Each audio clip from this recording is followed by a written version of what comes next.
Good afternoon. Thanks for tuning in. You're watching Countdown on BloombergQuint Live, India's first digital live streaming business news service. I'm Navneet Saluja D'Souza. Well, these are the top headlines that we're tracking at this hour.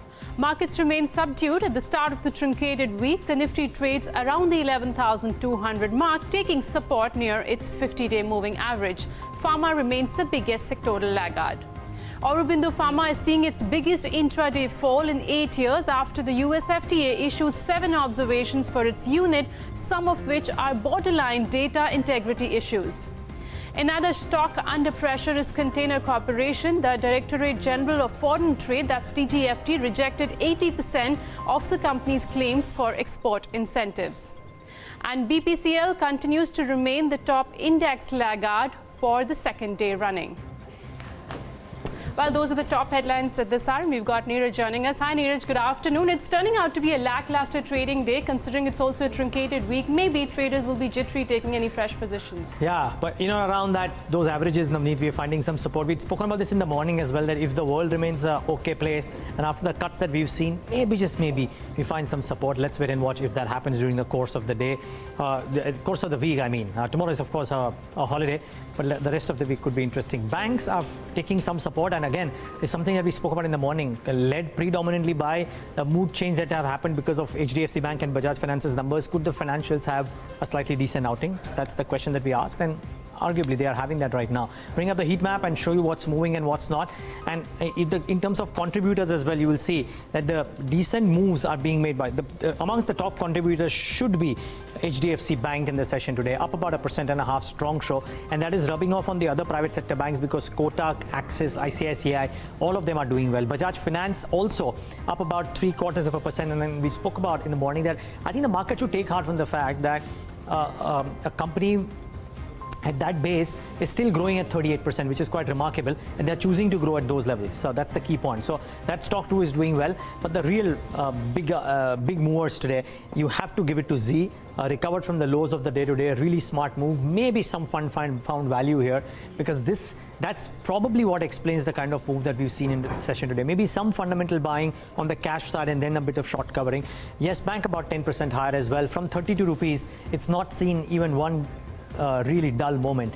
And on the losing side, you have BPCL as the top laggard, down about 5%, and some other commodity names like ONGC, for example, also under a bit of pressure. But broader markets, and how are they doing, Devina? Well, news-specific moves on individual stocks, and we covered some of them in our headlines, but tracking the price moves and the news surrounding them, we'll start off first with what the benchmark indices are doing in terms of the Nifty mid-cap and the Nifty small-cap index, which are trading with cuts in today's session. And you've seen a slight bit of a pickup from the lows of the day, but they're still in the red. Coming to individual stocks then, you've got Glenmark Pharma down 13%, some issues with the Buddy plant. Then we've got the Unit 7 getting 7 observations of Form 483 for Aurobindo, which probably contributes about 25 to 30% in terms of the US sales. So that's not gone down too well. It's down 17%. And then Edelweiss is down about 9% and carries on to look weak, as you've got a downgrade coming in from CRISIL as well for Edelweiss. And obviously its exposure to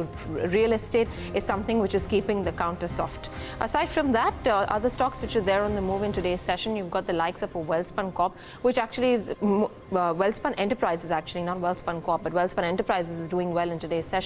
Westlife Development, that's up. Developers is up about 6%. Prestige Estates up 4%. So property as a space in today's session is doing okay for itself, and that's Welspun Enterprises, which is up 7.5%. You've got stocks which are losing out. So NCC for one, that stock is down about 9%, continues to really under some pressure. Spark is down about 5%, and then some profit taking on Shipping Corporation of India, which is down about 6.5%. However, a few bright spots, and one stock that I want to talk about that is trading near its 52-week high is Dixon Technologies. The stock's up about 1% in today's session, just a few points away from its 52-week high. So these are some of the active names in trade today. But let's also take a look at what's been happening in the futures and options space. Navneet joins in for that. Navneet. Thanks for that, Devina. Well, looking at the futures right now, we have seen the premium coming off for the last 2 trading sessions, and that particularly tells you every time there's a pullback, maybe there there is some selling pressure that comes at those higher levels. And as we speak, premium on Nifty futures is somewhere about 30 to 31 points. No major build-up seen ahead of a holiday tomorrow. So open interest just up about 2%. Remember, these could be intraday positions as well, as the index trade just about flat at levels of 11,170. Remember, in the morning, it did take support at its 50-day moving average, which is around the levels of 11,090. If there is selling pressure, which comes around these levels, probably on the downside, that should be the first mark to be watched. In terms of Bank Nifty, now that's been outperforming, and the reason why it's outperforming, we did see more selling pressure coming in for banking stocks on Friday after the RBI policy. So some recovery has definitely come by. Nifty Bank is up 1%, but it's also because of the heavyweight Hdfc Bank, which is up and about after posting some update with regard to September quarter, and that being a heavyweight on both Nifty and Bank Nifty has been contributing. But open interest rise, that's down about 2%, telling you there is some unwinding taking place. Premium has come off substantially from those levels of 130 to 170, and VIX has been high. Remember, last week throughout India, VIX rose about 9%, and today as well, India VIX is trading in the positive territory. 17.5 to 18 is elevated level for India Volatility Index. Very quickly then, on the option side, 11,500 is where the maximum open interest is on the call side. But remember, on the put side now, 11,000 will continue to work as a big support after the 50 DMA at about 11,100. So watch out for that mark. But call writing has definitely continued for the third trading day. 11,200 strike is seeing a lot of open interest addition, whereas on the put side, you're seeing 11,001 as well as the 11,000 strike, witnessing OI addition. Very quickly then, on the stock future side, Pyramid Enterprises. The stock's down nearly 20% now in last 6 sessions. I also want to highlight it's just been 6 to 7 trading days since the time October series has started, and open interest is up nearly 50%, and the futures of Pyramid Enterprises are trading at a discount. Look at that, nearly 100 rupees, telling you there is something brewing out here, and the stock tumbling about 20% just in last 6 trading days, telling you traders are taking fresh short positions as the open interest has also surged about 50%. Aurobindo is the other one. Of course, we'll discuss more about this in detail during the show. The stock's touched 52-week low on US FDA observations. Open interest build up seen on the short side. The stock on the cash side too has fallen on really high volumes, and that's not a great sign. The stock's down 18%. OI build-up of as much as 31%. Fresh shorting seen around this counter. And lastly, just want to highlight Z. The low was 203. It's recovered nearly 22% now from the day's low. When it opened today, it was down about 14 to 15%. I also want to highlight it's taking support at 200 level, because the 200 put, if you see, that has maximum open interest. And in today's session, we have seen the 200 put strike of Z adding open interest. So let's see whether that in future also acts as a huge support. But from 203 to now, stock trading at about levels of 251. All right, that's the F&O mood right now in terms of what you need to keep an eye out on. Let's also begin with the global voice. Johan Just, the global CIO office, is joining in right now. Johan, thanks very much for taking out the time. Obviously, we have been seeing some bit of weakness across the board with regards to US equity markets in the recent past. A lot of focus now, once again, on the trade negotiations and what comes out of there with regards to a solution or no. But the economic data as well, how do you read into all of that's been coming out? Obviously, the positive was the jobs data, which was at the lowest since 50 years, the unemployment rate. Put things into perspective for us as to what can be anticipated. Well, maybe just a word on the unemployment number. You're right, 50 years. I think 1969, we've seen it as low as the 3.5%. I think you've got to be a little bit careful to overread. I think there's 2 things here. The one is the labour market is entirely solid. But if you look at the sort of the moving averages there, it's starting to show a slightly slower rate of new growth creation, new job growth, compared to, say, some quarters ago. So it's just like edging a little bit lower. Positive territory, but just growing slower than it has before. And wages is not expanding. I mean, that's an important piece. So even though more people are in jobs, there doesn't seem to be pressure from the price side of things to push inflation, to push wage inflation any further northwards than it already is. So that's the first thing. Good news, but not necessarily showing like the robust expansion. Second, if you look at the PMIs, this counts actually in the US, it counts in a few markets, Europe was another. The PMIs are certainly coming down fairly quickly. These are the purchasing manager indices. And these are showing, not signs of distress, same as the labor market, but it's coming lower. And some of these are not like in the 50-year levels of low, but more like the decade, sort of since 2009. This is roughly as low as we've seen it. So again, it's not catastrophic, but it's certainly showing there's some softness in the market. So I'd say vulnerability, but not sort of a full-on crisis. In fact, far from it, but definitely signs of vulnerability. Right. Yuan, does the probability or the rates for a recession now start to steepen a bit more? Are people factoring in a larger probability that there would be a recession sometime soon? Well, I think the recession probabilities, that's one thing, and I think people are starting to factor in maybe a little bit more. But there's two things to keep in mind. First is the central banks know about the issue, and they are on the front foot trying to ease further. It's sort of a month or two ago, they were sort of giving signals that, hey, wait a minute, until the data softens, we won't do anything. So you would imagine if the data continues to soften, they will do something. The ECB is on the case, and at the end of the month, the Fed has a meeting. You would imagine if they see one or two more soft data points and there is no inflation, they'd be quite happy to reduce rates further. So into something of a pause or a slowdown, you would think that at least there's some policy measure to possibly help. Another thing that's really starting to sort of play on analysts and lots of comments about this is the possibility of fiscal moves out of Europe, which the northern part of Europe has been very resistant to, but that might just begin to come into the discussion, possibly a 2020 initiative, but that could also underpin markets. So as we stand now, yeah, maybe a little bit of a higher recession probability, but then it might be quite shallow because policymakers are at the ready. They aren't going to allow the thing to fall off a cliff. It doesn't look like that's going to be the case. Hi, Yuan. Good afternoon to you from India. Well, the focus this week will shift to the trade war negotiation between US and China. And this comes, by the way, at a time when US president will also be facing impeachment inquiry. Do you expect any sort of meaningful resolution to come back? Because the reports now which are coming about also state that China is hesitant to pursue any sort of broad trade deal. Well, I think both sides have been fairly hesitant to make too many concessions. So with Mr. Trump under tremendous pressure domestically, plus the Chinese, making those sort of noises they just have recently, no, the base case is there's not going to be something particularly material. I think there'll be headlines, there might be, photo opportunities, as there always are. But in the context of where both sides are, the Chinese have made it clear they don't want to concede too much. And for the US, this is a tool in a broader campaign to curtail Chinese technology expansion rather than just specifically focusing on the trade tariffs. So my expectations are quite low for anything material to come out of these talks. Okay. Johan, okay, just one quick word on crude prices and the cool-off that we've seen. Do you expect that to be a tailwind for emerging market equities? Sorry, did you say gold prices? Crude prices. Crude oil prices.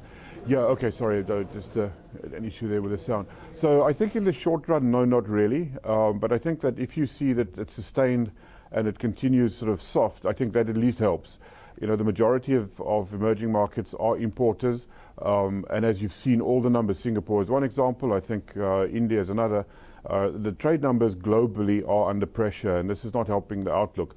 So to the extent that there's the softening in crude, it helps the terms of trade.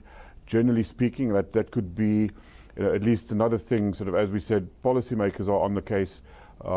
Softer crude is not something that most emerging markets will struggle with. It's something that'll help. It offsets to some extent, stronger dollar. So yeah, it's a help. All right, Johan, we leave it at that. Thank you so very much for joining us. Appreciate you taking out the time. A quick perspective there from across the globe. We also had a chat with another lender. We will try and get you Spandana Sphoorty, the management there, to talk about the microfinance lender and how the increase in the lending limits is going to impact. But talking about another microfinance lender, Shefali Malik from our research team, she caught up with the founder and managing director of Ujjivan Small Finance Bank, Sameet Ghosh, and started off by asking him about the applicability of higher limit on small loans. Listen. I mean, it applies in part because, the income limits are the same parameters which determine whether these are going to be PSL or non-PSL. So that's applicable to banks and also for NBFC MFIs. But as far as the loan limits are concerned, banks did not have loan limits. So this increase in loan limit from 1 lakh to 1,25,000 is going to be helpful for the NBFC MFIs. But as far as banks were concerned, there were no limits earlier, so the loan limits earlier, so it doesn't make a difference to us. Okay, so if I'm understanding correctly, for banks, there was no limit earlier. So actually you can lend, Yeah. so you can lend as much, you're saying? Yeah. I mean, there was no loan limits applicable for banks. The loan limit was applicable only for NBFC MFIs, which has increased from 1 lakh to 1,25,000. Sir, in that case, now that NBFC MFIs have a higher limit that they can lend, so do you think that the competition will increase from that space and a certain amount of your AUMs will actually shift there? Well, in terms of now the microfinance institutions can lend up to 1,25,000. So the limits will increase, but I think that will be a gradual increase. It will not be a one-time increase because there is already some concern in the industry that in pockets there has been overextension of credit. So I don't think anyone is going to jump into it and increase the limits, but gradually the limits will increase to 1,25,000 from 1 lakh. Yeah. Okay. Sir, just help me understand the on-ground picture a little bit more, because from what I understand is that even though the limit was 1 lakh earlier, let's say, for in the rural areas and 1.6 lakhs in the semi-urban and urban households earlier, even though the limit has been increased, but even the earlier limits were not being utilized to the fullest extent earlier. So how will this help? Like you said, is it going to be gradual how will it pan out according to you? It's going to be gradual because I think earlier MFIN had set a limit of 60,000, which they later, because RBI increased it to 1 lakh, they went up to 1 lakh. And so that 1 lakh limit everyone was adhering to that, But now that it is increased to 1,25,000, people will slowly, gradually increase it. I don't think people will jump and increase it because, there are, as I said, there are some concerns in some pockets. There is overextension of credit, etc.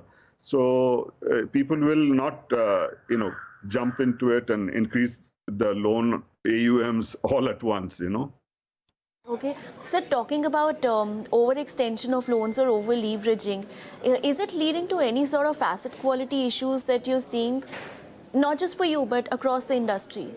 No, we have not seen anything, and I don't think, there is a lot of talk that, whenever we meet bankers, they tell us, in the East, there is overextension of credit.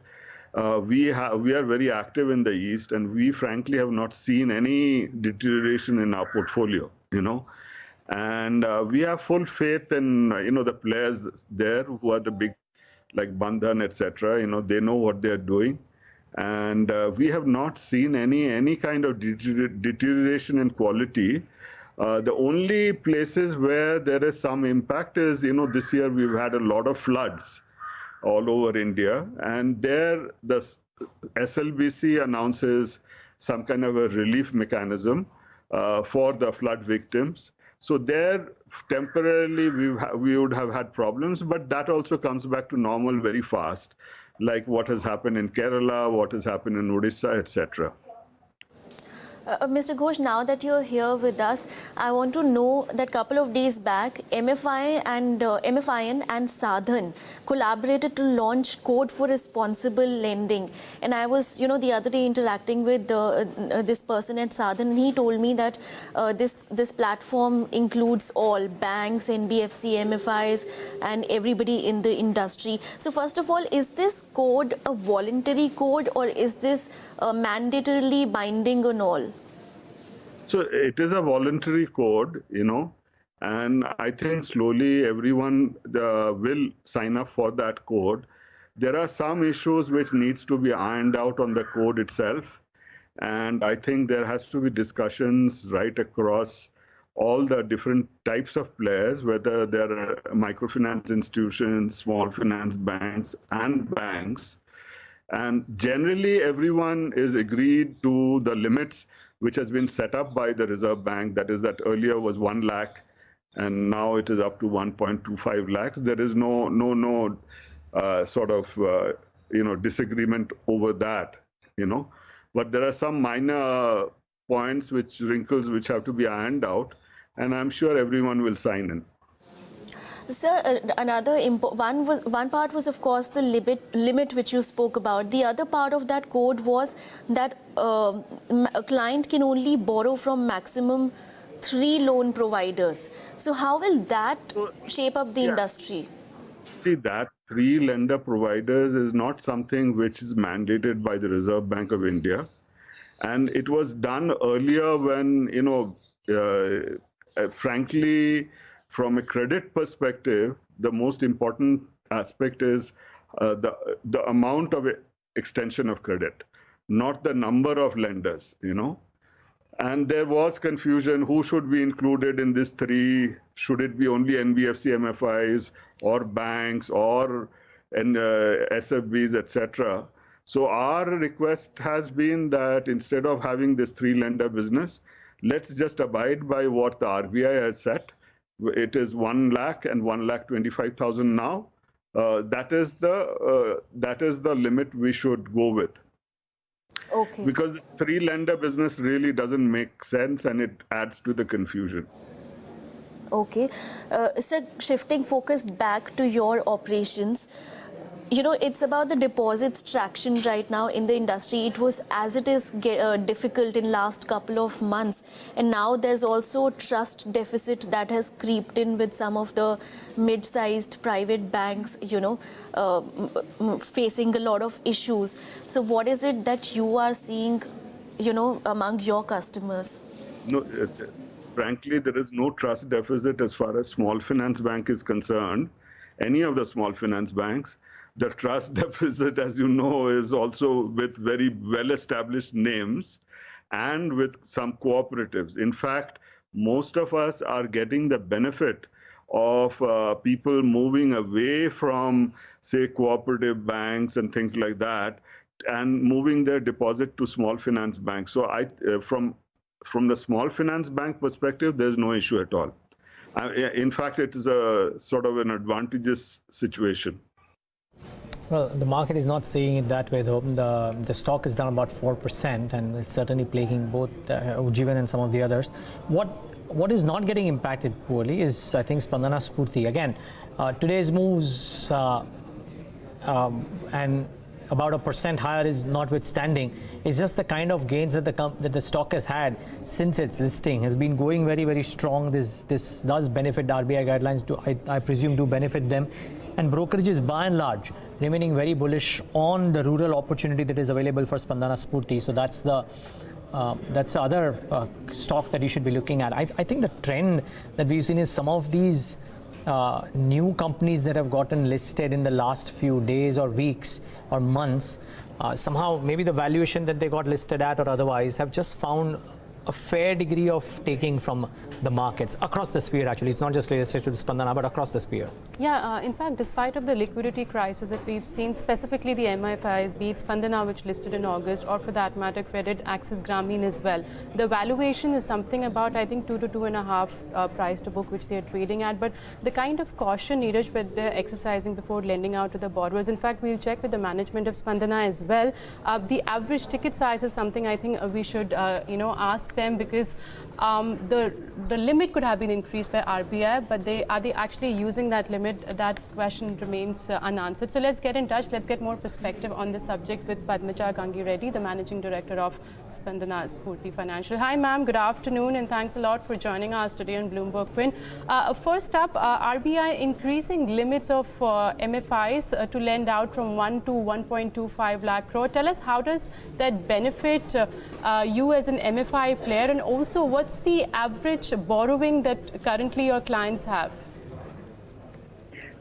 This is very useful. As you rightly said, that we will not be able to use these increased limits across India. For example, states like Orissa, Chhattisgarh, Jharkhand, these states will not be able to increase the loan size beyond 1 lakh. Even 1 lakh is much higher for some of these states.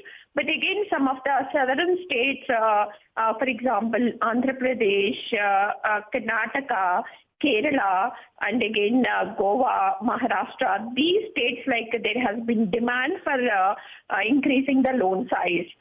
So these states, like, there is possibility, particularly South Karnataka, we can increase the loan size at least by 20-25%. I think some of the borrowers. And again, these loans are being utilized at the household level. So the loans are not just utilized by our borrowers. So they use these amounts for their husbands, their spouses, income generating units. And again, like, the income generating units set up by their children, like their sons and daughters. So the entire loan amount is utilized at the household level. So as such, there is every possibility in terms of the loan sizes being increased at least by 20-25% in some of the southern states, and also, like, by the senior borrowers. So when it comes to first cycle, second cycle borrowers, we will not be able to see much of the impact. But again, when it comes to fourth cycle, fifth cycle, sixth cycle borrowers, who already have like 3-4 buffaloes when it comes to rural areas, I think, like, the impact will be much more significant. This is something like which the borrowers have been asking for quite some time. So in 2010, when Malagam Committee was formed, so that time the recommendation was 60,000, which was subsequently revised by RBI way back in 2014, increased it to 1 lakh. Since then, there was no further revision. And whenever, like, we meet our borrowers, whenever we ask them for feedback in terms of changes to the loan product we are offering, this is something that, like, they always ask for. Increase loan size, increase loan size. So we are, the borrowers are very, very happy now, like, with this current increase. I think this has been extremely useful. This will improve the financial inclusion. This will increase, like, the MFI prospects. Of course, it is a positive news that has come by, ma'am. And as you suggest, only select states you'll be able to lend out more. But can you just give us a number? What's the average borrowing in your MFI? Is it 17,000, 18,000? Because before the IPO came about, a couple of brokerages indicated it's just about 17 to 18,000. So right now, if you just look at the industry average loan outstanding per borrower, so it is about 28,000 rupees per borrower. So going forward, I think, like, it will increase to 35,000 per borrower in the next 1 to 2 years. So as such, like, there will be increase to the extent of 20%. So we can see in the next 1 year. So that will really translate into, so without increasing the number of borrowers. Of course, like, that is one more change that RBI has made. So if you look at the overall market share of NBFC MFIs, we were earlier restricted ourselves only to the limited segment. So we were looking at, like, only those borrowers whose annual household income is up to 1 lakh. But whereas now that has been increased in case of rural, it is up to 1.6 lakh. As such, like we'll be able to reach out more households who are like better off than like that we were reaching out earlier. And in case of like urban, now we are able to reach out to households like whose annual household income is up to 2 lakhs, which means like some of these households that like the NBFCs were reaching out, we will be able to reach out to. So as such, like our market share, the NBFC MFI's overall market share, the market pie has really increased. So as such, like if you look at, I think the number of borrowers that we are able to reach out has increased. And again, the portfolio per borrower has significantly increased. I think from the same borrower, we will be able to increase the loan sizes at least by 20 to 25%. But anyways, you're not reaching that limit of 1 lakh in any case. But, you know, when we were talking to Mr. Singh of, Satin Credit Care, he said that this will enable more customers who up until now were waiting for a bigger credit limit. They'll come in now into the gamut. Do you see that happening for people who are looking for a larger ticket size of loan? Does that pie increase for you? Obviously, you've said that per borrower, that amount will increase and it will move up. But what about the people who want to exceed that 1 lakh odd crores, 1 lakh rupee mark? Though like we are not able to give, like we as an MFI are not giving like 1 lakh as such. But again, what is happening is, as long as the overall indebtedness cap is 1 lakh, for example, every loan prior to disbursement is bureau checked. When I'm doing a bureau check, if the borrower already has, say, for example, 90,000 rupees loan, and when I want to give her 20,000 rupees loan, if her loan is existing loan outstanding is 90,000, if I want to give her 20,000, her loan is exceeding 1 lakh. It will be 1,10,000. Then I will not be able to give her 20,000 rupees loan. As such, I will not become her lender. So the loan gets rejected. But now, in the current situation, since the overall indebtedness cap is increased to 1,25,000, so as her existing loan outstanding is 90,000, I'll be able to give her 20,000. I'm giving her only 20,000. But however, I will still be able to give her a loan of 20,000 because including my loan, her loan will be only 1,10,000 rupees. So as such, she will be able to have one more lender. So because her overall indebtedness cap has increased. So this will be very, very useful. She can have more choices in terms of choosing who her lender could be. All right. Okay. So you're basically just saying that if a person is running a limit with some of the other loans that they have, if they cross that 1 lakh, you earlier wouldn't be able to lend to them, but now you can. Yes. Okay. Yes. Okay. Ms. Gangi Reddy, just one question from my end on the overall costs bit. The cost to income ratio, you enjoy a fairly good cost to income ratio. Is there a thought of either expanding in a meaningful way, even if it comes at the expense of the cost to income ratio moving up, or would you look to maintain or better what you have right now? I think like we have already seen the benefits of drop in the repo rate. Like recently RBI has further reduced the repo rate by 25 basis points. I think now it is 5.15%. This is lowest in the last 10 years at 5.15%. And some of the loans, like those are linked to the external benchmark directly to the repo rate. For example, like we as microfinance organizations, we do direct assignments and also we do securitization. So most often, like these loans are linked to their prime lending rates, and they depend upon the repo rates as well. So we have seen significant drop in these rates. So compared to the previous quarter, so I think we have seen almost 100 to 125 basis points drop in terms of interest rates. So to that extent, the NIM has increased by 100 to 125 basis points. Since the inflow of credit has significantly increased, to that extent, while we were not able to avail all the loans that got sanctioned in September, but however, in terms of availing the cheaper cost of loans, so we pre-closed most expensive loans that we borrowed earlier, particularly in the third quarter of FY19. No, Ms. Gangireddy. We pre-closed all those loans and we availed like the cheaper loans that we availed after the recent monetary policy. Okay. So I think like this is very, very useful. The recent no, but I had Ms. Gangireddy, sorry, but just one final question. We are running slightly short of time. But what I was wanting to know was, you've kept such a good handle on your operating expenses, and as a result of which your cost-to-income ratio is quite spectacular compared to the rest of the players in the industry. Would you look to maintain that or better that from the current 24% that you have? Yes, I think. So with the volume growing, so I think our operating cost has been lowest in the industry. Our cost to income is lowest in the industry.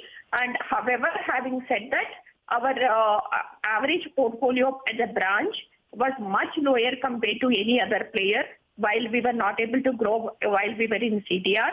But now, like the portfolio per branch, the portfolio per loan officer are growing significantly and substantially.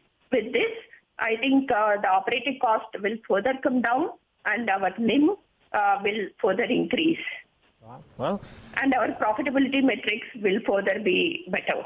Well, we wish you all the best for that, and we will look forward to talk to you post your quarterly numbers are out, Ms. Gangireddy. Keep up the good show. Thank you so much for speaking to us. Thank you very much. My That's pleasure. Spandana Sphoorty, and well, one MFI which is doing well for itself, up about 1.5%. At some point of time in the show, we'll talk about this in detail as well, both fundamentally and technically. But good going for this stock in the session today. Okay, let's take it to our experts to try and figure out how to approach trade in a scenario like this when tomorrow's a holiday and then we hit the busy earnings season.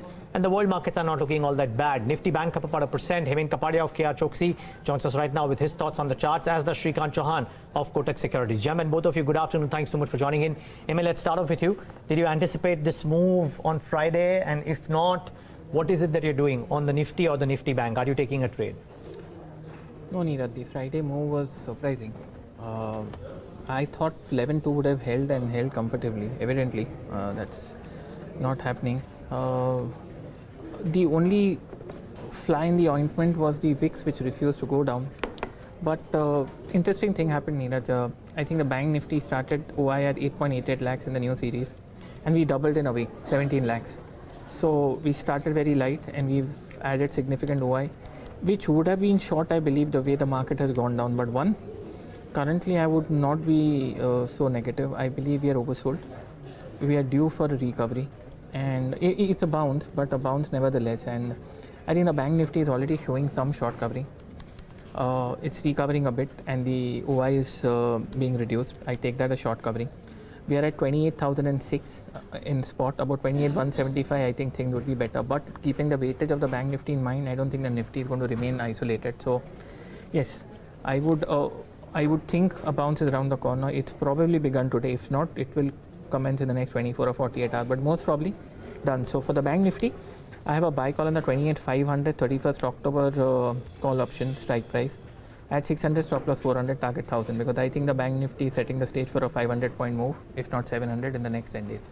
Wow, that's interesting. Today we had a short call in the morning, and the Bank Nifty is certainly taken off those shorts. Hemant believes there is more upside here. Shrikant, do you concur? What's your call on the indices? Are you trading the Nifty or the Nifty Bank? See, both the indices are very volatile, and they are not following to any specific range or any specific support. But yes, the way we saw the rally from the levels of 11,000 or 10,650 to almost 11,690, 700 levels, whatever right now is happening is the correction to the previous up move. And that is why we are of the view that 11,150 or maybe 11,050 would be very good support for the market. Today the market at the opening, it opened lower, it recovered back sharply, and it recovered back mainly on the back of those companies which are very strong, like Hdfc Bank, ICICI Bank, even Reliance Industries, Larson's, they did well. So we are of the view that till the market is not breaking today's lowest level, we can expect upward pullback or bounce back towards 11,250 or 11,300. So it's a buy at this price, but keep final stop loss at 11,115, which is today's lowest level for any long position. Okay, so that's the technical call coming in on the indices. That's Nifty as well as Bank Nifty. But let's also get you some stock-specific ideas from our experts. Himin, in terms of individual stocks or stock futures, is there anything you're betting on this afternoon? I think Axis Bank looks positively interesting. Navneet, if I'm bullish on the Bank Nifty, I think I will look for a bank. So buy an Axis Bank at 667, stop loss 662, target 677, just small 1-2 day sort of a call. And the second stock which looks good is Jubilant Foods, deeply oversold, and the target has already come in, no need, but I'll have to revise the target because So are you buying at the current price? No, we're at 13.15 in spot. I'll buy at 13.10, stop loss 12.98, target 13.32. 1332 is your next target on cash. Cash, yeah. All right, so those are two buy calls coming in from Himin. He's revised his target on Jubilant Foodworks to 1335, and the other buy call is on Axis Bank. Shrikant, what about you? Is there any individual stock that you're betting on? See, today all FMCG stocks are doing well, and in fact they have corrected to their important support areas in last 3-4 days. United Spirits, McDowell, which was somewhere around 670, 680 levels. From there, all the way the stock has fallen to 600 levels, and now again it is rebounding from its support area. So I'm of the view that till the stock is not trading below the level of 605, it's a buy at this price. Again, we can expect 640, 650 on the higher side. So United Spirit is a buy at current price with a stop loss at 605. Currently it is trading at 620. The other stock on which we have a bearish view is IRB Infra, and a number of infra companies are down today. In fact, especially like which are very small in size, NCC is also down today. But we are of the view that IRB Infra is heading for the levels of 61, 62 in the near term. And here we can create short and keep stop loss at 71 for any short positions. Okay, got that. Britannia is the other one that's doing well. Being an index stock today is up a good 4%, so that's showing some amount of traction. And since the start of the trading session, it's been maintaining those gains. So not bad going. It's once again started to pick up steam. Not those levels yet, which it was pre-entering into the index, but definitely starting to move in that direction. Aside from that, some interest in a stock like Polycab, which is up about at 671, and then you have the likes of Inox and PVR, both of them some interest in today's session on the back of a strong content pipeline. Actually, Inox has come off. It was up about 5% in the morning session, and from there the stock has really come off in today's trade. Sameer, what are you doing in terms of individual stocks now? So I think keeping myself into tranches, not buying into this euphoria or exiting at the whole point. Because if you see stock specifics, there are a lot of stocks which are still near the 52-week high or making new 52-week high, and then there's a basket which is making 52-week low at the same time. So the market and the institution flows are just going one way. So we are keeping ourselves mainly into large caps right now. A little bit of Hdfc Bank we've started adding because I believe in the festive season, and we are talking about September or December quarter, I think these quarters will be a game changer for the financial institutions who have liquidity at them. And if you see Hdfc Bank, whatever my ground checks tell me for the first 10 days, they've gained a lot of market share at the retail level itself. And there are new offers which is coming on the bikes and other consumer electronics. That is giving them a big edge on the retail end. So I think for me now onwards, it'll be mainly retail focused, but I'll go only with companies which are able to gain the market share from here on. Okay. What did you make of Bajaj Finance's Q2 update? I mean, obviously, AUMs have come off from 41% to about 38.5. New loans, new customer additions, they also seem to have come off, but not too much. I mean, for the big behemoth that it is, even a few percentage points downtick should not bother much. So I think Bajaj Finance is good enough play, but I think the valuations still keep me on the side right now. If you see, they've added 1.9 million customers in the quarter. So that somewhere either that 1.9 million is tipping off or has still, at least a 6 months to 9 months period from my side to shift up back again. So I think it's better off to stay away from Bajaj Finance right now and focus myself into private banks, because they are getting much more liquidity at a cheaper cost and they're not pushing the cost pass on to the customer. That's where the difference is coming in. The funding cost is not a problem for them. No, I'm saying the cut in the cost of funds is not being passed on to the customer from the bank side. Banks are still making more margin on that same 1 rupee loan than Bajaj Finance even today. So I think that is able to sustain and that is going to increase. Even if you see Hdfc Bank hasn't shifted to a floating rate product. And I think these things make it a differentiator in retail end of it, and especially home loans. 12.04 for Hdfc Bank, up and about in today's session. What is not doing well is Container Corporation. It's seen its biggest intraday fall in 4 years. This after the Directorate General of Foreign Trade rejected 80% of the company's claims for export incentives. Sumit Sarkar joins us with the impact on the stock, and if any of the dealers or brokerages have said anything about what could happen ahead. Sumit.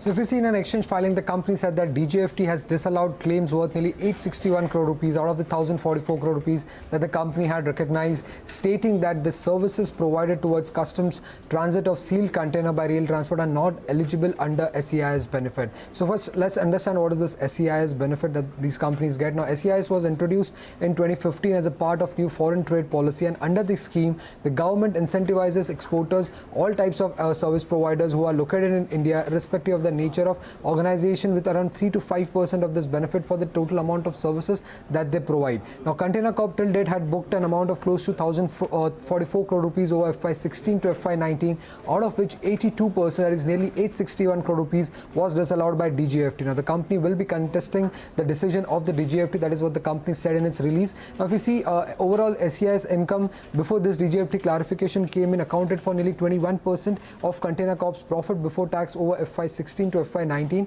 And if you remember earlier, the independent auditor of Container Corp had also raised this concern in its recently submitted audit report, as the same matter was published in the key audit matters of the audit report. Now, Container Corp's management had recognized this as income receivable under the scheme, but the claims filed by the company so far had not been approved by the concerned department, and that's the reason the auditor had raised concern regarding the fair value of this amount receivable, as the same was factored in the balance sheet as recognized income, but no amount had been received so far till March 31st, 2019. Now, Citi Research said that the disallowed amount may be written off as an exceptional item, and the approximate impact on the EPS would be around 10.2 rupees per share on a post-tax basis. To put this number into perspective, for the financial year 2019, the company had an EPS of close to 20.1 rupees, and for FY20, according to Bloomberg consensus estimate, the EPS is expected to be around 21.1 rupees. So you can see nearly 50% impact on the EPS is expected because of this. Now, Morgan Stanley in its note downgraded its rating on the stock to equal weight from an overweight, citing the recent outperformance in the share price and this disallowance of SEIS claim. Now, it reduced its EPS estimates by nearly 12 to 14% over FY20 to 22 to factor in this disallowance of SEIS income. Thanks for that, Sumit. That's of course Concor and struggle in the session today. Do you think there could be more struggle? So I think on this decision, I think right now the impact has been taken off. If you see from the perspective of the company and what financial impact it can have if it goes the same way.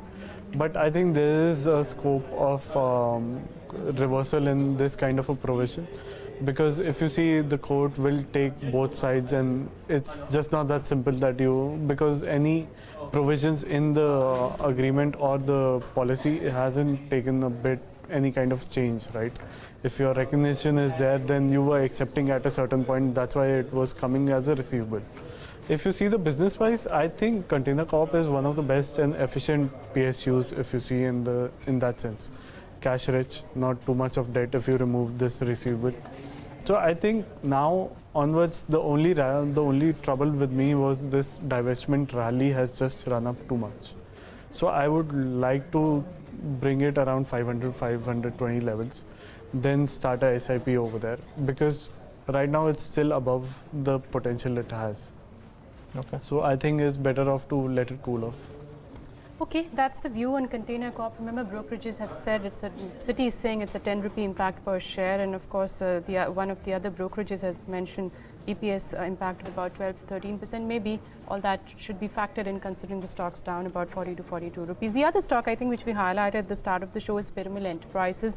It's possible, can we just pull up the futures as well as the underlying on the cash side as well, which is futures trading at a deep discount, 6% lower. As we highlighted, the stock's been under pressure. Last 6 days, it's corrected about 19 to 20%. Open interest, if you look at the futures since the start of the series, it's risen by almost 50%. And as you can see on the screen, the futures are trading at a discount of about 90 to 91 rupees. Of course, there were some newspaper reports also indicating earlier last week or 10 days back that SoftBank, which was looking to invest into the group, I think they've shied away now and the talks have been called off.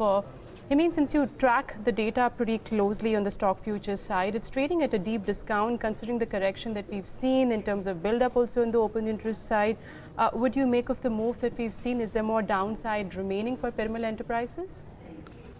I think so. I think even IDFC first has a discount, at least it had on Friday, and these deep discount things result in a Humpty Dumpty toppling over effect. So I think that's happening. And yeah, coming back to your main question, yes, and if it's looking at the rise in OI, it's obviously that it's not going to turn in a hurry, notwithstanding some small relief somewhere.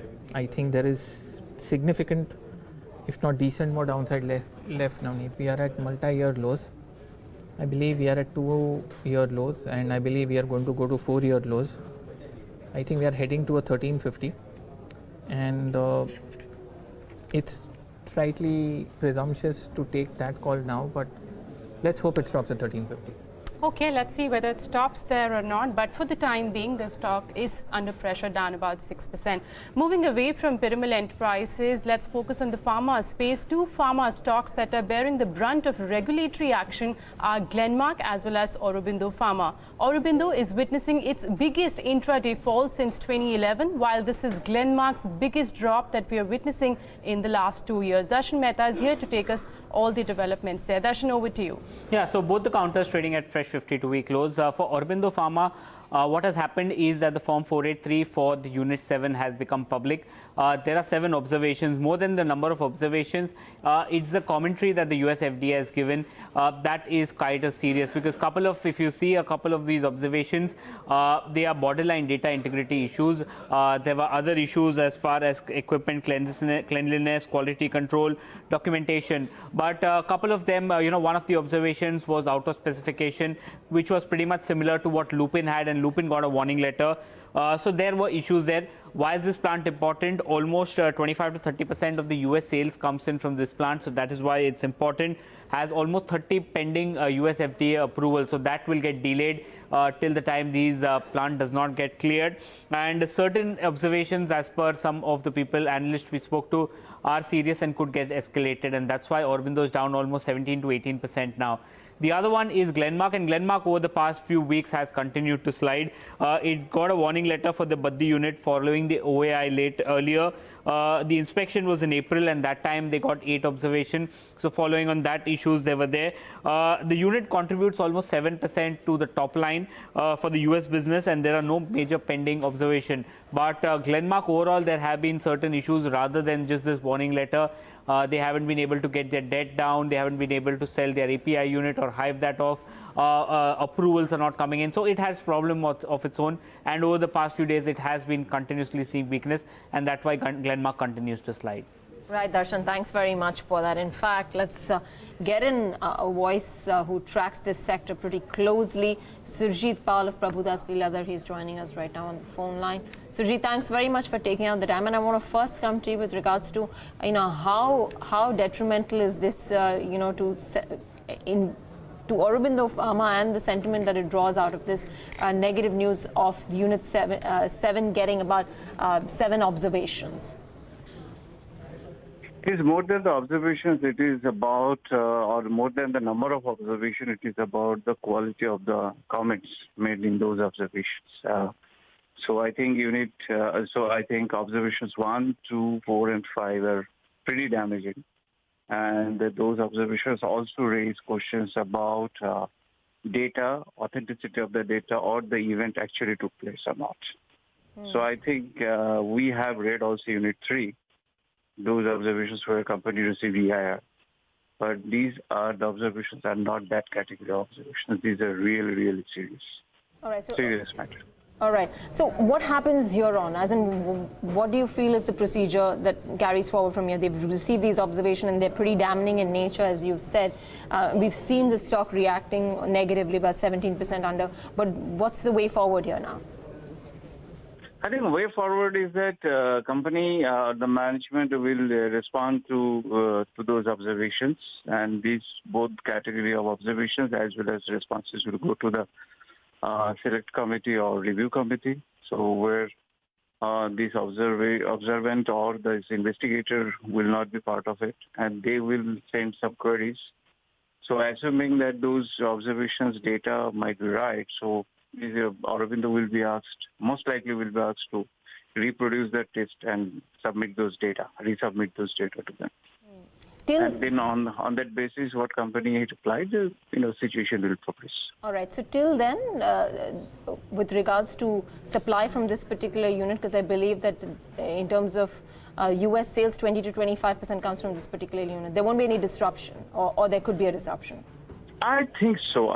So if you ask me that what will happen, see, definitely that this is not going to, or this is not mandatory. The company will, ask to stop export to US. What will happen is the company has an internal process. They will be more cautious. So the batch number which will be produced and export to US could be lower, as a normal understanding for every company does, so that it does not aggravate in terms of more recall or customer complaint.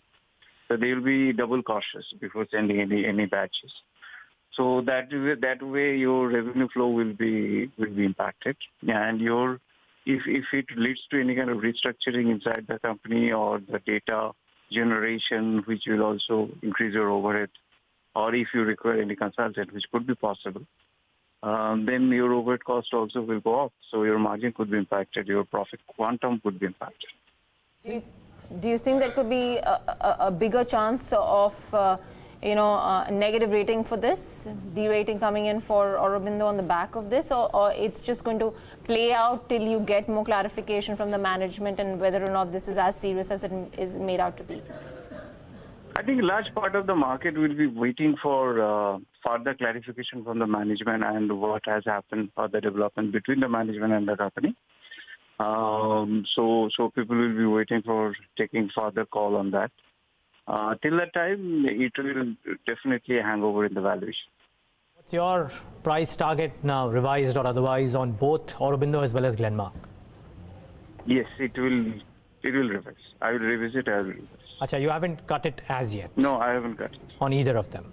Yeah. Okay. Sujit, we would leave it at that. Thanks much for taking the time out and being with us. Thank you. Well, substantial price damage there for both the stocks. Shrikant, you want to come in on this technically, either Aurobindo or Glenmark? What levels do the charts suggest? Both these stocks have broken their important support areas in today's date. In fact, Aurobindo was under distribution formation. It has spent a lot of time between the range of 850 and 550. Since almost October 2016, the stock was in this particular range, and after almost this 2-3 years of distribution, finally the stock has broken on the lower side. So which clearly indicates that the stock is going for the some major levels on the downside. On immediate basis, we can expect 445 to 400 on the downside, which is still significant, 10% more from current levels. And in the long run, I am of the view that it is heading for the levels of maybe 300 to 330 levels. So at this price, even at this price, if there is any long position, one should look for exiting out of it. For Glenmark also the position, the formation is also equally similar. It has, but the stock is already into consistent sell-off, and today also the stock has broken its important level. So I think Glenmark is heading for 225, 230, and Aurobindo is eventually heading for the levels of 350. But in the near term, yes, we can see the levels of 400 on immediate basis. Okay, both Aurobindo and Glenmark have been reeling under pressure.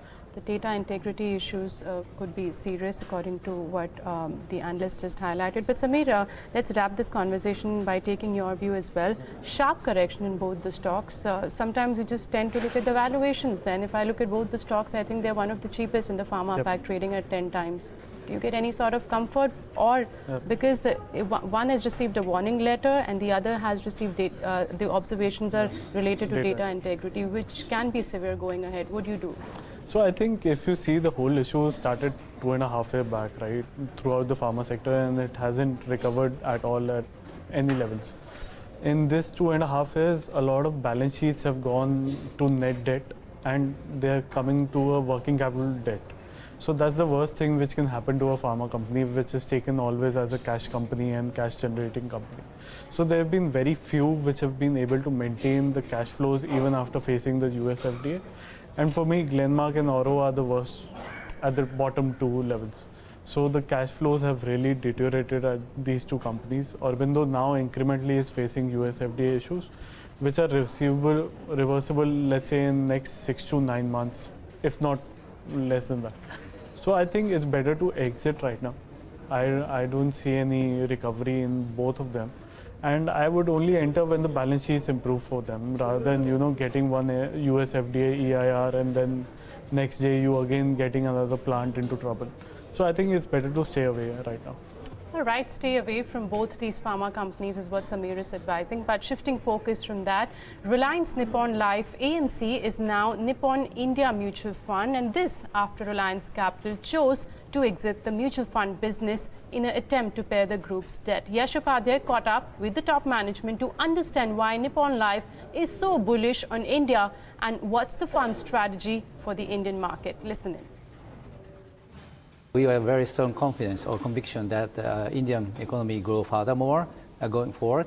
And second one is that since the first initial investment into the AMC in the year 2012, we have been successful partnering with current management team, and our businesses grow so fast, so that because of to these mainly, that Nippon Life really have a strong conviction in that we were making a very successful business potential here in India. Sure.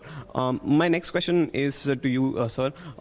Obviously, the biggest question that most of the people now have is that what would be the new philosophy at the Nippon India Mutual Fund, and what would be your strategy going forward from here on? I think today is a big day for us. Today, I think after last 25 years, the company had built a great foundation. Today, it's been rebranded as Nippon India Mutual Fund. I think if you were to look at it, Nippon is a 130-year-old company managing assets in excess of nearly 50 lakh crores, which is double the size of the Indian mutual fund industry. And during these 130 years, there's been a lot to do with different market cycles and different economies. I think from our perspective, going forward, the way we see is to leverage the learnings and the strength of Nippon Life. While, as Idaguchi-san mentioned earlier, we will continue focusing on what is good for the Indian investor. We are not going to be doing what has been happening that to introduce new things which are not relevant for India. Our focus will remain Indian investors and do what is right for the investors. Our strategy going forward will be divided in 3 parts. As far as the domestic mutual fund is concerned, we'll continue. Our focus will remain on retail. Our focus will be, we had lost market share within institutional investors and HNI. Our focus will be to regain that back. As far as the international is concerned, Nippon Life has various companies in its portfolio across the world. We will, as India has been growing and India has been attracting more foreign capital, we will work closely with Nippon Life to get a higher share of money coming into India. Also, as mentioned earlier, we had launched an Indo-Japanese fund, a startup fund, now which is in the alternate space. So we'll also continue leveraging. So international and alternative is where we leverage from Nippon Life and try to see and add to the profitability of the company. As far as the focus of the company is concerned, while we'll continue to regain our market share, but the most important thing will be the profitability. I think we'll keep focusing on profitable growth and, more importantly, sustainable growth. It is not going to be that we will immediately target market share, but we will do what is right for the shareholders, the minority shareholders, from a long-term point of view, which is going to be sustainable growth. Right. Mr. Idigoji, this one's for you. You have presence across the globe in most of the countries. You're the second largest as well in Asia. In terms of your strategy for India, how different or how similar would it have to be with the other countries? Or do you think that for India, you will have to draw a strategy right from the scratch and it would have to be completely different from what you have been doing elsewhere? Well, depending on the market or country or region that we will enter into for the businesses, I think we have a lot of similarity with the Japanese operation, and also there are many differences in the country we operate in. I really respect and emphasize quite important of the differences or specialty in local markets. Right. So that I think that one of the benefits that we receive so far is that we can transfer the best knowledge skills from a Japanese operation and the experience that we have been accumulated over the countries that we really have an operation into the Indian market. But the most important thing is that the mixture of the Indian local expertise and also skills with the international expertise and capability, which really create a new value for the asset management business in India, and which is enable the people who live here to be more wealthier. That's what I will be thinking about, is the best advantage for our businesses here. Well, the question mark on everybody's mind is that, and not a question mark really, but there is a theory that there will be a valuation re-rating for the current Reliance Nippon Asset Management. In some ways, it will try and narrow the gap between itself and HDFC AMC. There is a management change. Do you think that the stock price will reflect that over the next 1 year? Would you be a buyer here? I won't be a buyer. I will. And you will not buy HDFC AMC either because it's expensive? No, I'll still do a SIP in HDFC AMC. You will do an SIP in Asia, but you will not buy Reliance I'll Nippon. not buy Reliance. Why? Because two things. One is, if you see since September 2018, right, when the debt crisis hit the market, especially on the mutual fund end, there was a lot of money which shifted out of other AMCs and shifted into HDFC AMC. So that gives you a trust of investors that that kind of consistency of growth will be there. Because when mutual fund goes through these cycles, at that time it had an overhang of ADAG group exposure. They're out now. No, I'm saying even Aditya Birla faced outflow of funds over there, and the whole outflow, almost 50% went into the inflow of HDFC AMC that time. So I'm talking about the resilience of a mutual fund that time. So if you're giving a premium to HDFC AMC, so that premium can sustain over. I highly doubt that that kind of money, if Nippon was there, would have come to Nippon. Because again, it's about fund managers, it's about the funds, it's about the investments. So I think over there, that is one advantage. Second is the banking end. The banking sale product end is very high of HDFC Bank. So there's a lot of influence of HDFC Bank involved in the sales of HDFC AMC. Reliance doesn't have that kind of tie-up. Or Nippon right now, let's say in that side. You're talking about the distribution? Yeah, so I'm talking about distribution at the low cost. So for HDFC Bank, it's a low cost model. For a HDFC AMC, it's a low cost expense to get every rupee through HDFC Bank. So I think that model will give a persistent kind of an edge over Reliance or any other mutual fund. So I think it's better to stick with higher quality rather than trying to have the valuation gap. Okay. All right. Edelweiss, what's bogging this one down? I mean, we know what's bogging it down, but it's just fallen off the cliff. So I think if you see, let's say January or Feb onwards this year, Edelweiss was totally ignored by CP markets and NCDs, and money raising capabilities just went out of the system for them. That time the price was around 160, 150 levels. So I think that was a better time to get out. Even right now, I don't feel that it's a bad time to get out, because I feel there's a big liquidity squeeze for them. The cash flows are having a big mismatch in next 9 to 12 months. and their capability of raising money through consistent force, that goes down. So I think it's not about a cost right now for the NBFC sector. It's about who can raise money for next 12 months and who cannot. So Edelweiss for me becomes a not kind of a case. So it's better to exit. Shrikant, on the charts, Edelweiss, is there more downside? Would you short this one? Would you sell it rather?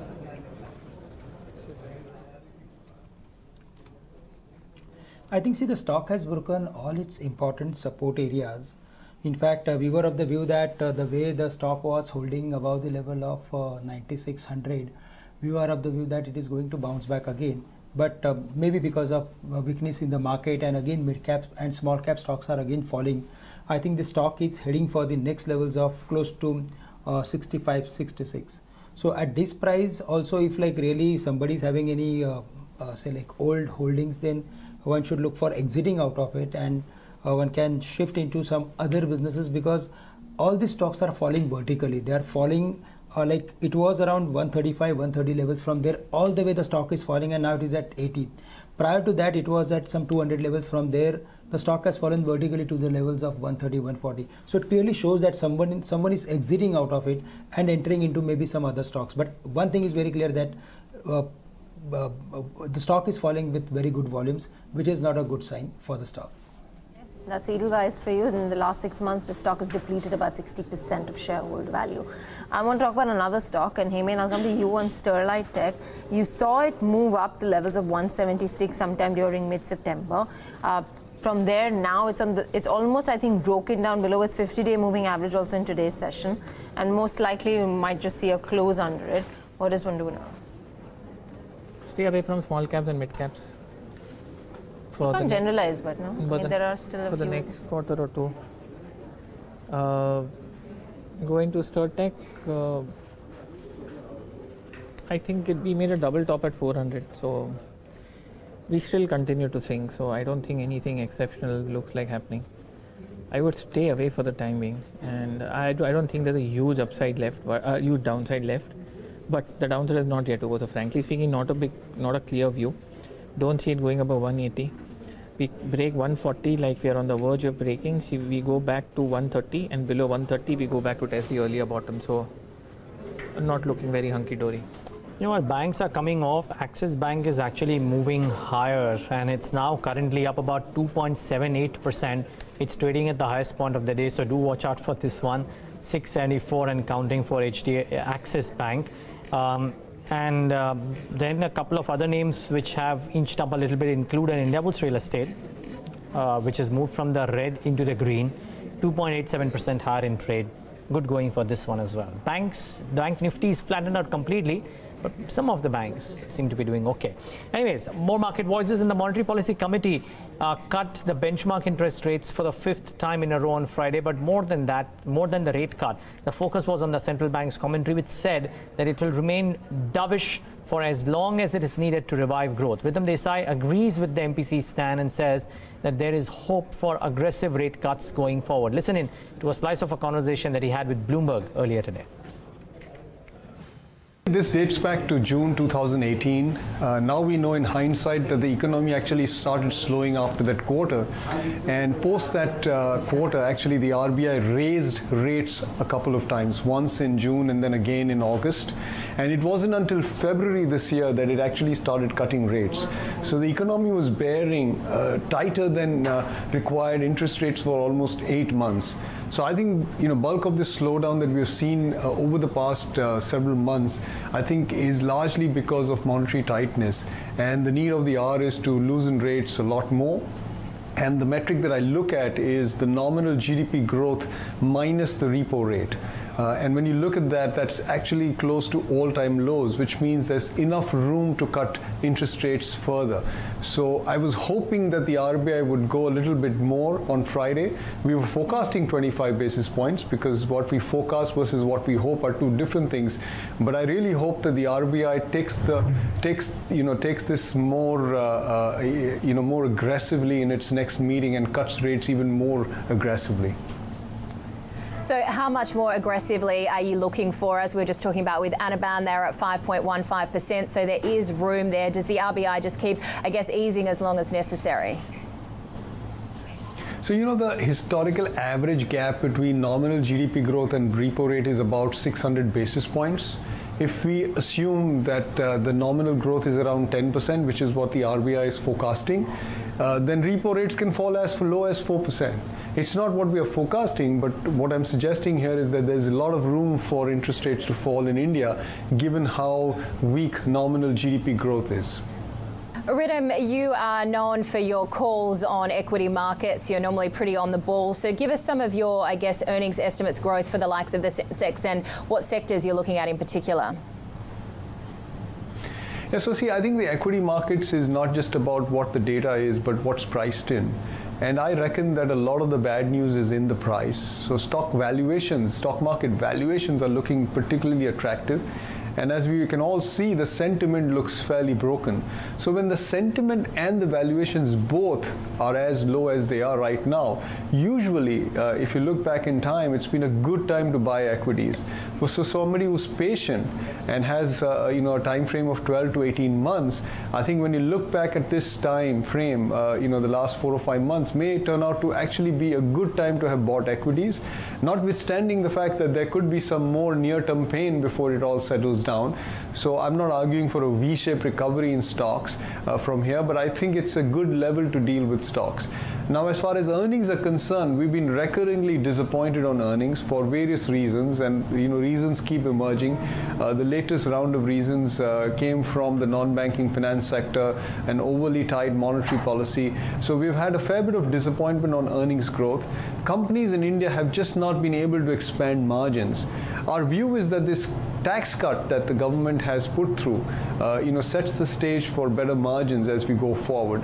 So we're getting a lot more optimistic on earnings growth, and I reckon that over the next 2 years, at least the nifty companies could compound earnings at about 20% per year, and that could be probably amongst the best growth rates that you see in a large economy for any corporate sector. And Ridham, we just had a guest joining us talking about how she was most concerned about the Indian rupee out of the emerging markets right now. Where do you see that going, and could that actually be helping any sectors, in particular when it comes to the IT side? Actually, I'm not so concerned about the rupee. In fact, I think it's largely a US dollar call. And our global team over a 12-month time frame is actually not so bullish on the dollar. So if you look at our 12-month view on the rupee, it actually suggests that the rupee could appreciate. On its own, the rupee is going to be a function of how India's balance of payment responds. And actually, even through this troubled time that we've seen in India's growth picture, BOP has remained quite good. And the reason is that there is a very strong bid for Indian assets from private equity funds and from foreign direct investors. So both FPE as well as FDI investments in India are very strong. And so far as oil remains benign in this 60 to 70 range, I think India's BOP remains in surplus. So the pressure on the rupee may not really be sustained. So we're not actually too bearish on the rupee. Now, in terms of calls, I mean, obviously if the rupee depreciates, then you go and buy export sectors, and everybody's favorite is software services. But keep in mind that if US capex is slowing down and if US growth is slowing down, then software companies in India will struggle to grow revenue growth. And it has been a very strong performing sector. So we're actually recommending an underweight position on software. If the rupee appreciates, then you get a lot of domestic sectors doing well, which includes autos, industrials, and even the banks. All right, that's Ridham Desai there with his views on the corporate tax cuts and a quick take on the IT sector. It's time now to take a look at what the dealing rooms are recommending this afternoon. Yatin Mota and Darshan Mehta are here with their channel checks. Good afternoon, guys. Darshan, let's start off with you. Yeah, so Devina, one of the stocks that's been spoken about and has been on a continuous downtrend for the past few days is Piramal Enterprises. First of all, there's a big difference between the spot price and the future price. It's almost 100 rupee difference. This is the spot price that is there. Dealers indicate that some of the domestic funds are selling. The negative news flow that's doing around on the real estate sector does not bode well for Piramal Enterprises, trading at a 52-week low. The other counter again, which is trading at a 52-week low, is Lupin today. Pharmaceutical stocks like Aurobindo Pharma as well as Glenmark are down in double digits. Lupin is another counter along with Cipla, which is trading at new 52-week low. So there is weakness that is there on the counter. And finally, Axis Bank is something that has bucked the trend. It's up almost 4% in trade. Dealers indicate that one large FII has been the buyer in Axis Bank today. But Yatin has more. Well, Darshan, Z is one stock. Of course, the stock has recovered nearly 20% from the day's low, but dealers do indicate that this was on the back of domestic fund buying, which is happening in at lower levels. Remember, today also CLSA had come out with a note on Z, terming the valuations rock bottoming and at attractive levels. So probably since prevailing and a lot of buying seen at lower levels for Z today. Grasim, on the other hand, is witnessing some strong selling in the last 4 or 5 trading sessions. We have seen some good selling coming in. In fact, dealers do indicate that today also a lot of FIIs are sellers in Grasim. And finally, MCX is one stock wherein dealers are continuing the bullish stance from the trading perspective and are recommending a buy today, sell tomorrow kind of a strategy.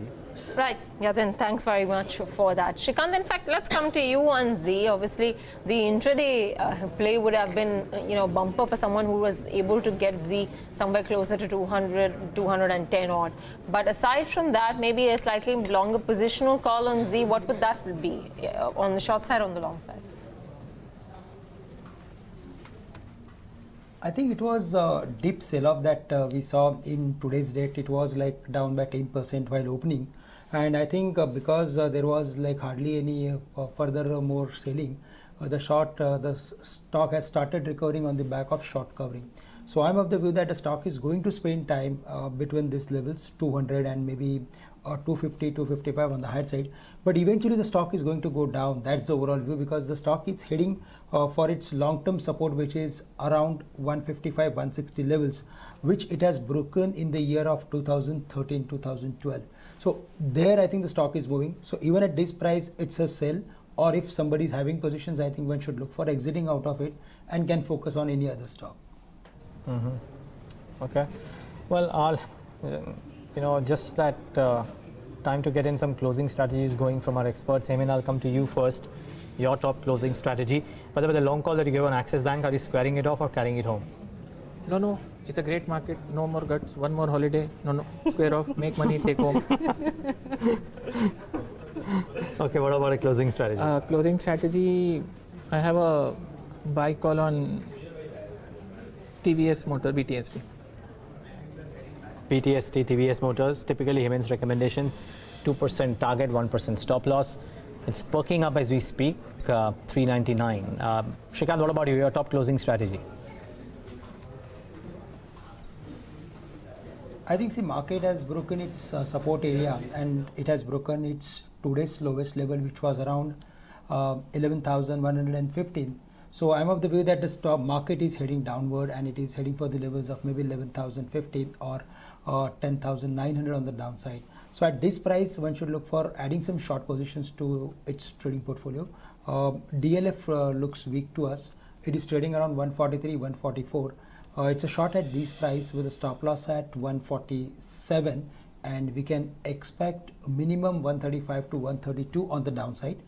On monthly basis, the stock is forming head and shoulder formation, and it is already trading below its neckline support area. But on weekly basis, it is just close to its neckline support area. So I'm of the view that something is really going to happen very big in DLF, and the overall formation is suggesting us that the stock is heading for maybe the levels of 100 in next couple of weeks or months. So it will take time, but stock is very clearly into downtrend. Okay, that's a sell call coming in on DLF, and just in the last 15 to 20 minutes of trade, there is selling pressure which has come by. Shrikant highlighted we've breached the opening low that we had seen. From there, index recovered, but we are back very close to the mark of 50 DMA around 11,090.95, 53 points lower for Nifty.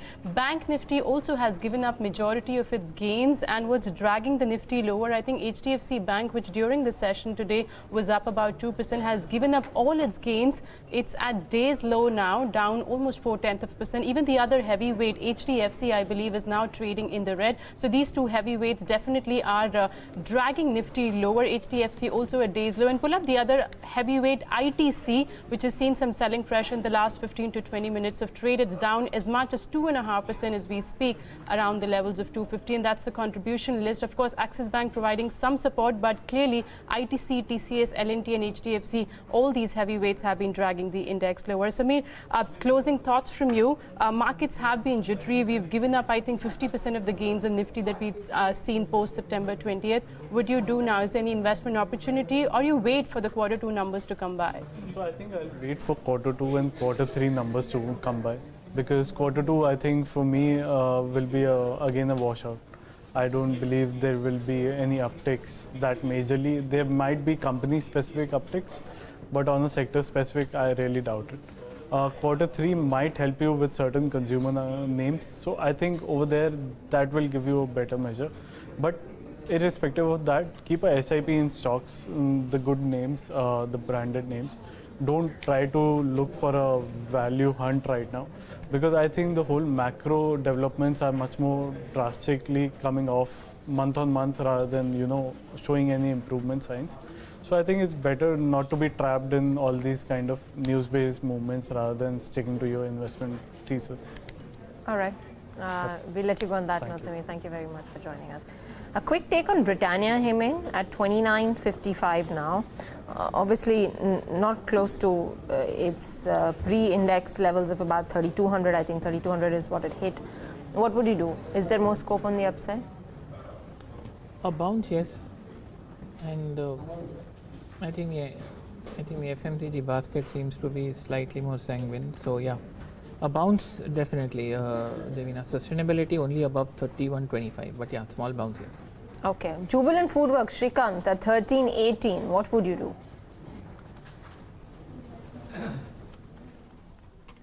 See, the stock was like completely oversold, and from there it is rebounding back. So even if there is like further more upside that we are seeing based on charts like close to 1330, 1335, but that upside is not that much significant. So I'm of the view that it is better to stay away from the stock, because the stock is not following to any specific levels or any specific direction. So it is better to stay away, and if there is any specific reversal formation from higher side, then one should look for adding some short positions on it instead of adding some long positions. So it's a sell, but sell if there is any specific rally or resistance level. Can you pull up the chart of Just Dial, Shrikant, and tell us how is that looking from a trade perspective? Yeah, even for Just Dial also the formation is like equally similar. I mean to say a lot of hammering is happening whenever the stock is trying to move towards its previous high, or it's trying to form any specific high, it comes down sharply. So this time also when the stock was around 760, it has taken hardly any time to reach the levels of 600. So it clearly shows that someone is exiting out of it, and again it is heading for the next level, which is somewhere around 540, 530. There the stock has spent a lot of time. If we go through with its past history of last almost 2 years, then the stock has spent a lot of time close to 540, 530 area, and I think the stock is heading for those levels only. So even at this price, it's a sell or exit, and one should look for adding only if there is any further fall to 540 levels.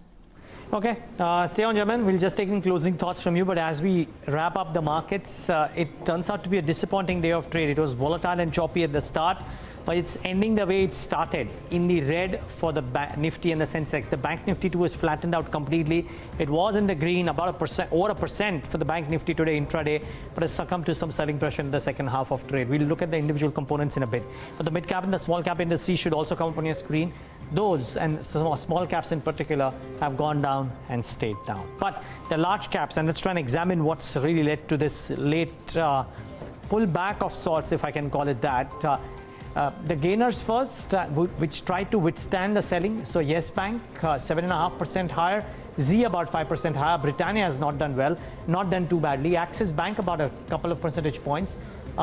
Okay, Nestle has some gains. Bajaj Auto, Bharti, Titan, ICICI Bank are amongst the gainers. But look at the losers, some commodity names. So the likes of JSW Steel as well as ONGC have some losses. Ultratech has some losses. ITC, M&M, As you can see, you don't see a single banking name except for IndusInd Bank in the top 12 losers, and yet the Bank Nifty is completely flattened out, which means that some of the gainers which were up and about have just lost some of the steep. Navneet, what about the broader end of the spectrum?